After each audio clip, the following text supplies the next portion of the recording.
6 నెలల్లో పెళ్లి పథకంలో చేరండి. మీ ప్రియమైన వారికి 6 నెలల్లో పెళ్లి చేయండి. కృష్ణ సాయి బ్రాహ్మణ వివాహ పరిచయ వేదిక బ్రాహ్మణులకు మాత్రమే. మరిన్ని వివరాలకి కాల్ 8855592015 లేదా 9000333990.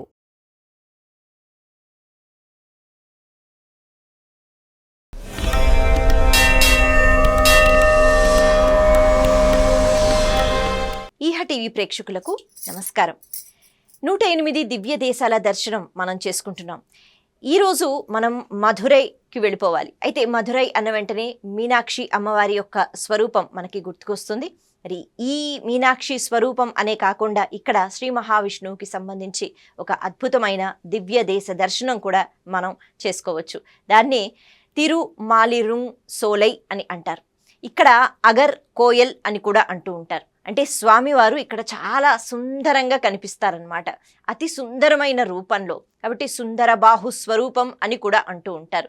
అయితే ఈ పుణ్యక్షేత్రానికి ఎన్నో ప్రత్యేకతలు ఉన్నా ముఖ్యంగా 3 గురించి ఎక్కువగా మాట్లాడుకుంటూ ఉంటారు. ఇక్కడ స్వామివారు పాయసాన్ని చాలా ఇష్టంగా స్వీకరిస్తారు. మరి కేవలం పాయసమే ఎందుకు ఇష్టం అంటే దీనికి సంబంధించి ఒక కథ ఉంది. అలాగే ఇక్కడ చాలామంది వచ్చి మొక్కులు తీర్చుకుంటూ ఉంటారు. మనకి ఆపద మొక్కుల వాడ అనేటట్టుగా తిరుపతిలో ఈ మాట ఎక్కువగా వినిపిస్తూ ఉంటుంది. దీన్ని కూడా మనకి దక్షిణ భారతదేశంలో ఉన్న మరో తిరుపతి క్షేత్రం అని అంటారు. ఎందుకు అంటే ఇక్కడికి వచ్చి చాలామంది మొక్కుకుంటారు, ఆ తర్వాత మొక్కులు తీర్చుకుంటారు. అలాగే ఇక్కడ యమధర్మరాజు ప్రతిరోజు అంటే నేటికి యమధర్మరాజు ఇక్కడ స్వామివారిని ఆరాధిస్తూ ఉంటారు. అయితే మన కంటికైతే కనిపించరు, కానీ ఆ ఆరాధన అన్నది ఎప్పటి నుంచో కొనసాగుతోంది. ఇక్కడ ఇంకొక అద్భుతమైన తీర్థం ఉంది. అంటే పుణ్యక్షేత్రం అన్న వెంటనే తీర్థాలు ఉంటాయి కదా, అలా ఈ తీర్థం అన్ని తీర్థాల కన్నా ప్రత్యేకం అని చెప్తారు. ఎందుకు అంటే దీనికి కూడా ఒక కథ ముడిపడి ఉంది. ఇలా మనం ఈ 3 రకాల కథల గురించి మాట్లాడుకోవాలి, ఈ ఆలయం గురించి చెప్పుకోవాలి అంటే. అప్పట్లో మధురై అనేటప్పటికీ మలయధ్వజ పాండ్యన్ రాజుగారు మనకి గుర్తుకు వస్తారు. ఎన్నో ఆలయాలను నిర్మించారు. అలాగే ఈ ఆలయానికి సంబంధించి ఈ ఆలయాన్ని నిర్మించటము, అలాగే బంగారు ఉత్సవ మూర్తిని ప్రదానం చేయటము ఇక్కడ విశేషంగా కనిపిస్తూ ఉంటుంది. అయితే ఇందాక మనం చెప్పుకున్నాం కదా, పాయసం అంటే స్వామికి ఇక్కడ చాలా ఇష్టం. ఎందుకు అంటే ఒకానొక సమయంలో మనకి గోదాదేవి కథ తెలుసు కదా. మరి గోదాదేవి 30 పాసురాలు రచించిన తరువాత ప్రతి ఒక్క పాసురంలోనూ ఎంతో భక్తితో ఎంతో శ్రద్ధతో నేను ఆ రంగనాథుణ్ణి వివాహం చేసుకోవాలి, రంగనాథ స్వామిలో ఐక్యమైపోవాలి అంటూ ఒకప్పుడు కృష్ణుడిలో ఐక్యమైపోవడానికి గోపికలందరూ ఎటువంటి సాధన చేశారు, ఎటువంటి కాత్యాయని వ్రతాన్ని చేశారు, అలాగే ఆ వ్రతం నేను కూడా చేస్తాను ఇక్కడ నా చెలికత్తెలతో అనేటట్టుగా గోదాదేవి తను ఉంటున్న ఊరిలోనే అంటే శ్రీవిల్లిపుత్తూరు అంటారు కదా, అక్కడే ఆవిడ అద్భుతమైన వ్రతం చేయటం. అంటే ప్రతిరోజు కృష్ణుడిని స్మరించుకోవడం అనే కాకుండా, కృష్ణుడన్నా రంగనాథుడన్నా ఒకటే కదా, అలా ప్రతిరోజు నియమం తప్పకుండా తన స్నేహితులతో పాటు అద్భుతమైన పూజ చేస్తూ ఒక్కొక్క పాసురము అలా 1 రోజులు ఆవిడ పాసురాలు చక్కగా రచించి ఒక్కొక్క పాసురంలో ఎంతో భక్తిని, అలాగే శ్రీకృష్ణ పరమాత్మ యొక్క అద్భుతమైన లీలలు, శ్రీ మహావిష్ణువుకి సంబంధించిన భక్తి భావనలు ఇవన్నీ కనిపిస్తాయి. చెప్పుకుంటూ ఉంటాం కదా గోదా కళ్యాణం అని, ఇది మనకి భోగి రోజు జరుగుతూ ఉంటుంది. కాబట్టి ఒక 30 రోజులు పాసురాలు చెప్పిన తర్వాత, అందించిన తర్వాత రంగనాథ స్వామి తనతో వివాహానికి ఒప్పుకుని తనలో ఐక్యం చేసుకున్నారు. అయితే ఈ కథతో మనం ఈ ఆలయానికి ఉన్న సంబంధం ఏమిటి అని అనుకోవాలి కదా, అక్కడికే వచ్చేద్దాం. ఈ క్రమంలోనే మరి ఈ 30 పాసురాలు ఆ తర్వాత రంగనాథ స్వామి నాకు అనుగ్రహం ఇవ్వాలి కదా అని అమ్మవారు ఈ స్వామివారి దగ్గరికి వచ్చి ఇక్కడ మొక్కుకున్నారట. ఏంటి అంటే ఒకవేళ నిజంగానే రంగనాథ స్వామి వారు నన్ను అనుగ్రహిస్తే, అంటే నాతో వివాహం అన్నది చేసుకుంటే ఖచ్చితంగా నేను ఇక్కడికి వచ్చి 100 కొలది గంగాళాలు అంటే పెద్ద పెద్ద పాత్రలు అనమాట, ఈ మాత్రంగా కాదు, పెద్ద పెద్ద గంగాళం అని అంటూ ఉంటాం కదా, అలా గంగాళాల పాయసాన్ని నీకు నివేదిస్తాను స్వామి అని ఆవిడ మొక్కుకున్నారట. సరే, మరి ఈ పాసురాలు రచించారు, ఆ తర్వాత రంగనాథ స్వామి వచ్చి తనలో ఐక్యం చేసుకున్నారు కదా, అప్పుడు ఆవిడ ఇంకా శరీరంతో లేరు, అంటే రంగనాథ స్వామిలో ఐక్యం అయిపోయారు. మరి ఇప్పుడు ఆవిడ ఎలా మొక్కులు తీర్చుకుంటారు? తీర్చుకోలేరు. ఇది అలా ఉండిపోయిందనమాట. అక్కడి నుంచి ఒక 4000 సంవత్సరాల తర్వాత 4000 సంవత్సరాల తర్వాత మనకి తెలుసు రామానుజాచార్యులు వారు మహాభక్తులు, ఎన్నో దివ్య క్షేత్రాలు వారు అలాగా తిరిగి ప్రయాణం చేస్తూ అక్కడ విష్ణు భక్తి అందరిలో పెంచటము, ఎన్నో ఆలయాలు కూడా ఆయన పునర్నిర్మించటము, ఎన్నో శాసనాలు అక్కడ చేయటము, ఇవన్నీ మనం వింటూ ఉంటాం. ఈ క్రమంలో ఈ ఆలయానికి వచ్చిన తర్వాత ఈ విశేషం ఏమిటో ఇది తెలుసుకున్న తర్వాత, అయ్యో మరి తల్లి ఇక్కడ మొక్కు తీర్చుకోలేకపోయింది కదా, మొక్కు అన్న తర్వాత తీర్చుకోవాలి కదా, ఎప్పుడైనా తీర్చుకోవాలి. అన్ని సంవత్సరాలు అయిపోయాయి, సరే గోదాదేవి ఏకంగా స్వామినే చేర్చుకున్న తర్వాత మళ్ళీ ఈ మొక్కులు ఎందుకు అని ఆయన అనుకోలేదు. కాబట్టి ఆయన ఇక్కడ, అమ్మ నువ్వు మొక్కు తీర్చుకోలేదు కాబట్టి నేను తీరుస్తాను నీ మొక్కు అని ఇక్కడ అంటే ఈ ప్రదేశంలో ఆయన ఎన్నో వందల గంగాళాల్లో పాయసం తయారు చేసి స్వామికి నివేదించారట. అయితే ఇది తెలుసుకున్న గోదాదేవి, అంటే ఆవిడ అప్పుడు లేదు కదా అని అనడానికి లేదు కదా, గోదాదేవి అంటే కూడా అమ్మ యొక్క రూపం. మరి అలా అమ్మ తెలుసుకుని ఎంతగానో ఆనందించి ఇక్కడ ఈ ప్రదేశంలో ఎప్పుడైతే ఈ పాయసం అన్నది సమర్పించడం జరిగిందో అప్పుడు రామానుజాచార్యులు వారు చెప్పారట, తల్లి మరి ఇదిగో ఈ రోజుకి నీ మొక్కు అన్నది నేను తీర్చేశాను నీ బదులు అని. అలా తలుచుకున్న వెంటనే గోదాదేవి ప్రసన్నమయ్యి రామానుజాచార్యులు వారితో మాట్లాడింది. ఆవిడ ఎంతో ప్రీతితో ప్రేమతో అన్నా అని పిలుస్తుందట. అన్నా నువ్వు నా తరపున అంటే నా ఇంటివాడివి, నా పుట్టింటివాడివి కాబట్టి నేను తీర్చవలసిన మొక్కుని నువ్వు తీర్చావు అని మురిసిపోయి అన్నా అని పిలిచిందట. అందుకే ఇది ప్రధానంగా అంటే ఈ ఆలయానికి ఉన్న ప్రత్యేకతగా చెప్తారు. మనకి ఈ ఆలయంలో అంటే దీనికి నిదర్శనంగా, ఈ సంఘటనకి నిదర్శనంగా గోదాదేవి యొక్క ప్రతిమ కూడా ఇక్కడ మనకి కనిపిస్తూ ఉంటుంది. అందుకే ఆవిడ మొక్కుకోవడము, మొక్కు తీర్చుకోలేకపోవడము, రామానుజాచార్యులు వారు మొక్కు తీర్చటము అక్కడి నుంచి సంప్రదాయం అన్నమాట. అంటే విశేషంగా స్వామివారు ఇలా పాయసాన్ని చాలా ఇష్టంగా స్వీకరిస్తారు అనేటట్టుగా భావన అన్నది కలిగింది కదా, అప్పటి నుంచి మొదలైంది. అందుకే ఇక్కడ చాలా మటుకు భక్తులందరూ కూడా పాయసాన్ని నివేదిస్తూ ఉంటారు స్వామివారికి. ఇక ఇంకొక ప్రత్యేకత గురించి మాట్లాడుకుంటే, మనం ఇందాక చెప్పుకున్నాం, ఇక్కడ యమధర్మరాజు ప్రతిరోజు వచ్చి పూజలు చేస్తారు. ఎందుకు ఇక్కడికే వస్తారు అంటే, ఒకానొక సమయంలో యమధర్మరాజు అనే ఒక స్థానం ఉంది కదా, అంటే యముడు అనేటప్పటికీ కేవలం ఆయన వచ్చి ప్రాణాలు తీసుకుని వెళ్ళిపోతారు అని కాదు. ప్రాణాలు తీసుకుని వెళ్ళిపోవడానికి ఎంతో మందిని భగవంతుడు నియమించవచ్చు. కానీ ఏ ప్రాణం ఎప్పుడు వెళ్ళిపోవాలి, వెళ్ళిపోయిన తర్వాత ఏవో లోకాలు చెప్తారు కదా, మళ్ళా జీవుడు పుట్టడానికి ఒక సాధన కావాలి కదా. ఈ క్రమంలో ఈ జీవుడు ఎన్ని తప్పులు చేశాడు, ఎన్ని పొరపాట్లు చేశాడు, ఎన్ని మంచి పనులు చేశాడు, లెక్కలు వేయాలి కదా. మనల్ని ఎవరైనా అడిగితే మనం అన్ని మంచి పనులే చేసామని మనం చెప్పుకుంటాం, కానీ లెక్కలు వేయడానికి ఒకరు ఉండాలి. అది కూడా చాలా ధర్మబద్ధంగా, అక్కడ నా వాళ్ళు నీ వాళ్ళు అనేటట్టుగా ఏది ఉండదు. అలా ధర్మదేవతను నియమించారట ఈశ్వరుడు. ఆయనే కదా శాసనం చెయ్యాలి. కాబట్టి ఈశ్వరుడు ధర్మదేవతను నియమించి ఎవరు ఎలాంటి తప్పులు చేస్తున్నారు దానికి సంబంధించి ఒక చిట్టా అన్నది చూసుకుంటూ, ఎవరు ఎప్పుడు వెళ్ళిపోవాలి, వెళ్ళిపోయిన తర్వాత వాళ్ళు మళ్ళీ ఏ రూపంలో రావాలి, స్వర్గానికి వెళ్ళాలా, నరకానికి వెళ్ళాలా, బాధలు ఎన్ని పడాలి, అలాగే ఎంత ఆనందించాలి, వీటన్నిటికీ కూడా మనం ఇక్కడ చేసుకున్న కర్మలు కదా ఆధారం. మరి వీటిని లెక్కలు వేయాలి అని ధర్మదేవతను ఆజ్ఞాపించారు. ధర్మదేవత మరి ఇంత పెద్ద పని, చాలా పెద్ద పని కదా, ఎందుకంటే ఒకళ్ళు ఇద్దరు కాదు, మొత్తం ప్రపంచంలో ఈ మానవ జాతి ఎటువంటి పనులు చేస్తున్నారు లెక్కలన్నీ చూసుకోవాలి. చాలా కష్టమైన పని. అలాగే ఈ బాధ్యత అన్నది నిర్వర్తించడం నిజంగా చాలా కష్టం. అయితే అటువంటి సమయంలో సరే మళ్ళీ భగవంతుడి యొక్క అనుగ్రహమే ఉండాలని అలాగా కొంచెం దిగులుగా ఉందట ఈ ధర్మదేవత. అయ్య బాబోయ్, ఇంత పెద్ద పనిని నేను చేయగలుగుతానా లేదా. మళ్ళీ ఈశ్వరుడు ప్రత్యక్షమై, సరే మరి ఇంతలాగా బెంగ పెట్టుకోవద్దు, నీకు సహాయం చేయడానికి నేను ఇంకొక వ్యక్తిని కూడా నీకు ఇస్తాను అనేటట్టుగా చిత్రగుప్తుడిని అప్పుడు అప్పచెప్తారు. అందుకే చిత్రగుప్తుడు మన లెక్కలన్నీ వేస్తూ ఉంటారు. ఆ తర్వాత ఆయన యమధర్మరాజు గారికి చూపించుకుంటారు, చెప్పుకుంటూ ఉంటాం కదా. ఇలా ఈ ధర్మదేవతకు ఇప్పుడు ఒక రూపం, ప్రత్యేకమైన స్థానం ఇచ్చారు.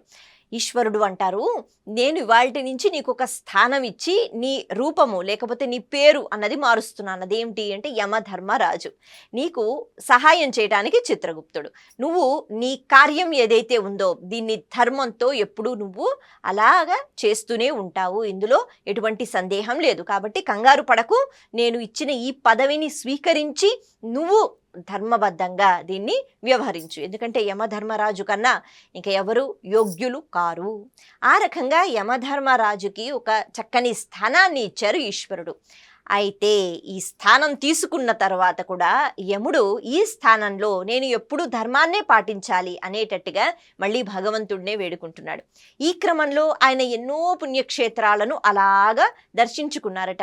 అలా ఎన్నో పుణ్యక్షేత్రాలను దర్శించుకున్న తర్వాత ఈ స్థలం ఏదైతే మనం ఇప్పుడు చెప్పుకుంటున్నామో అగర్కోయిల్ అని, ఈ స్థలానికి వచ్చి అక్కడ శ్రీ మహావిష్ణువుని ప్రార్థన చేశారు. ఆయన స్థితికర్త కదా, కాబట్టి అంటే ఒక స్థానం వచ్చాక, ఒక పదవి వచ్చాక నా అంత వాళ్ళు ఎవ్వరూ లేరు, నన్ను ఈ పదవిలో కూర్చోబెట్టాడు భగవంతుడు అని అహంకారంతో ఉండకుండా ఈ పదవిని నేను నిలబెట్టుకునేటట్టుగా చెయ్యి భగవంతుడా అని ఇక్కడ ప్రార్థన చేయటం మనం గమనించాలి. యమధర్మరాజు అంతటి స్థాయికి వెళ్ళిపోయిన తర్వాత కూడా ఆయన తపస్సులు చేసి భగవంతుడా నేను నా స్థానంలో ఉండేటట్టుగా, నేను ధర్మాన్ని పాటించేటట్టుగా నువ్వు చూసుకోవాలి అని అడగడం అన్నది, ఆ తపస్సు కొనసాగించటం అన్నది చాలా విశేషం, మనం గమనించవలసిన విషయం.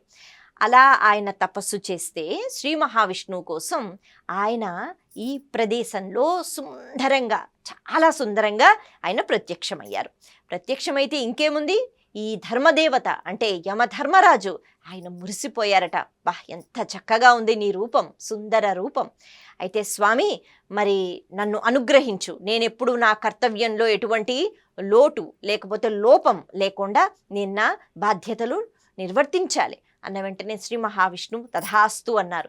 అక్కడ ఈశ్వరుని యొక్క అనుగ్రహం, ఇక్కడ శ్రీ మహావిష్ణువు యొక్క అనుగ్రహం. అయితే ఇంకొక కోరిక కోరుతున్నాడు. స్వామి ఇంత సుందరమైన రూపం కదా, మరి నువ్వు ఇక్కడే ఉండవచ్చు కదా నా కోసం. అయితే ఇలా నిన్ను చూసిన తర్వాత ఖచ్చితంగా అంటే ధర్మాన్ని ఎవరైతే పట్టుకోవాలి అని అనుకుంటారో, సత్యాన్ని ఎవరైతే పాటించాలని అనుకుంటారో, నీ అనుగ్రహాన్ని నేను ఇక్కడ ఏ రకంగా అయితే పొందానో అలా అందరూ పొందాలి, కాబట్టి నువ్వు ఇక్కడే ఉండాలి అని ప్రాధేయపడితే సరే అన్నారట స్వామివారు. అందుకే సుందర రూపంలో ఏ రూపంలో అయితే దర్శనం ఇచ్చారో అదే రూపం ఇక్కడ మనకి కనిపిస్తుంది, కాబట్టి అగర్కోయిల్ అని అంటారు.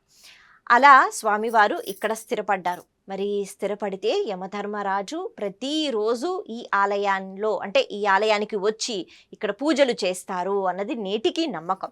అందుకే ప్రతిరోజు యమధర్మరాజు వస్తారు అని చెప్తూ ఉంటారనమాట. ఇంతేనా కాదు, ఇంకొక ప్రత్యేకత గురించి కూడా మనం మాట్లాడుకున్నాం. ఈ ఆలయంలో ఒక తీర్థం అంటే ఆలయం బయట ఒక తీర్థం ఉంటుంది. సాధారణంగా పుష్కరిణి అని అంటూ ఉంటారు కదా, అలా ఆ తీర్థాలలో మునక వేసి అప్పుడు స్వామివారిని అమ్మవారిని దర్శించుకుంటూ ఉంటారు. అయితే ఇక్కడ తీర్థానికి చాలా ప్రత్యేకత ఉంది. మనకి శ్రీ మహావిష్ణువు వామన రూపాన్ని ధరించటం ఈ కథ మనకి తెలుసు. వామనుడిగా శ్రీ మహావిష్ణువు వచ్చిన తర్వాత ఆయన 3 అడుగుల స్థలం కోరుకున్న తర్వాత 1 అడుగు భూమి మీద, అలాగే 1 అడుగు అంటే ఆకాశమంతా కూడా అది నిండిపోయిందని చెప్తూ ఉంటారు కదా, అలా ఆ అడుగు ఎప్పుడైతే ఆకాశం వైపు వేశారో అంటే బ్రహ్మ, సత్యలోకం, లేకపోతే అన్ని లోకాలు పైలోకాలు ఉంటాయి కదా, అక్కడ ఒక పాదం అంటే ఈ పాదం ఎప్పుడైతే మోపుతారో అది పూర్తిగా ఆ ఆకాశం అంతా నిండిపోయినట్టుగా అని చెప్తారు కదా, మొత్తం అంతా నిండిపోతుంది కదా, అలాగే పాతాళ లోకం కూడా మొత్తం నిండిపోతుందని చెప్తారు కదా, ఇలా అనమాట. కాబట్టి ఇప్పుడు అలా ఆకాశం అంతా నిండిపోయినప్పుడు సత్యలోకంలో బ్రహ్మగారు ఆ పాదం చూసి మురిసిపోయి, నా తండ్రి కదా, నా తండ్రి యొక్క పాదం నాకు కనిపిస్తోంది, ఎందుకంటే శ్రీ మహావిష్ణువు యొక్క నాభి, ఆ నాభి నుంచి కమలం, ఆ కమలంలో బ్రహ్మ ఆయన జననం అన్నది జరిగిందని చెప్తారు. కాబట్టి ఇక్కడ తండ్రి అవుతారనమాట శ్రీ మహావిష్ణువు ఒక రకంగా మనం చెప్పుకుంటే. అలా నా తండ్రి యొక్క పాదం ఇక్కడ వరకు వచ్చింది. ఎంతమందికి దక్కుతుంది ఈ అదృష్టం? ఎందుకంటే భగవంతుణ్ణి పైన కూడా ఎన్నో లోకాలు ఉంటాయట, వైకుంఠానికి వెళ్ళిపోయి అలా స్వామివారిని కలవాలన్నా కూడా చాలా తపస్సు చెయ్యాలి. అలా వెళ్ళిపోయి స్వామివారిని కలిసే అదృష్టం అందరికీ ఉండదు. అందులోనూ స్వామివారి యొక్క పాద సేవ అన్నది ఎవరికి కలుగుతుంది అదృష్టం? బ్రహ్మ మురిసిపోయి ఈ పాదం ఇక్కడ వరకు వచ్చిందా, ఖచ్చితంగా నేను ఈ పాదాన్ని కడగాలి అనేటట్టుగా ఆయన పాదాన్ని కడుగుతారట. ఆ పాదం అక్కడ వరకు వచ్చినప్పుడు, అందుకే బ్రహ్మ కడిగిన పాదము అంటూ అన్నమయ్య కూడా ఈ దృశ్యం ఏదైతే ఉందో తన కళ్ళ ముందుగా దాన్ని ఊహించుకుంటూ అద్భుతమైన కీర్తన కూడా మనకి అందించారు కదా.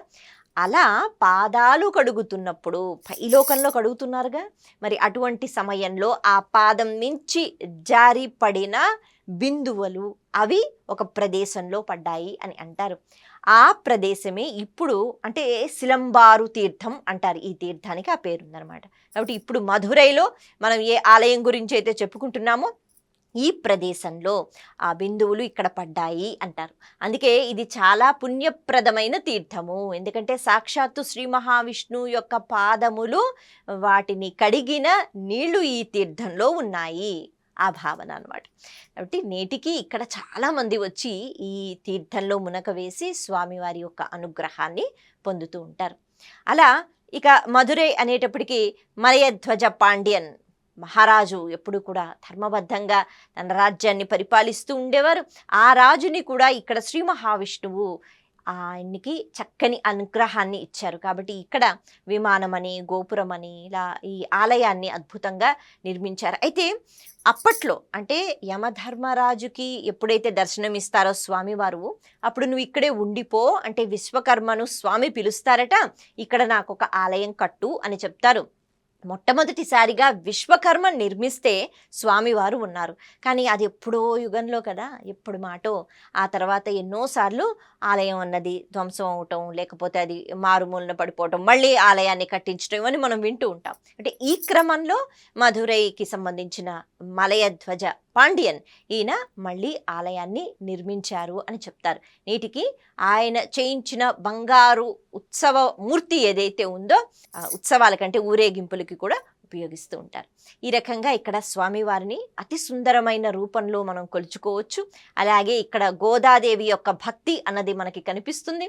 అలాగే మొక్కులు ఇక్కడ మొక్కుకుంటూ ఆ మొక్కుల్ని తీరుస్తూ భగవంతుడు ఇక్కడ ఆ మొక్కులన్నీ మళ్ళీ అందరూ ఇక్కడికి వచ్చి చెల్లించుకునే విధంగా ఆయన పిలిపించుకుంటూ ఉంటాడట.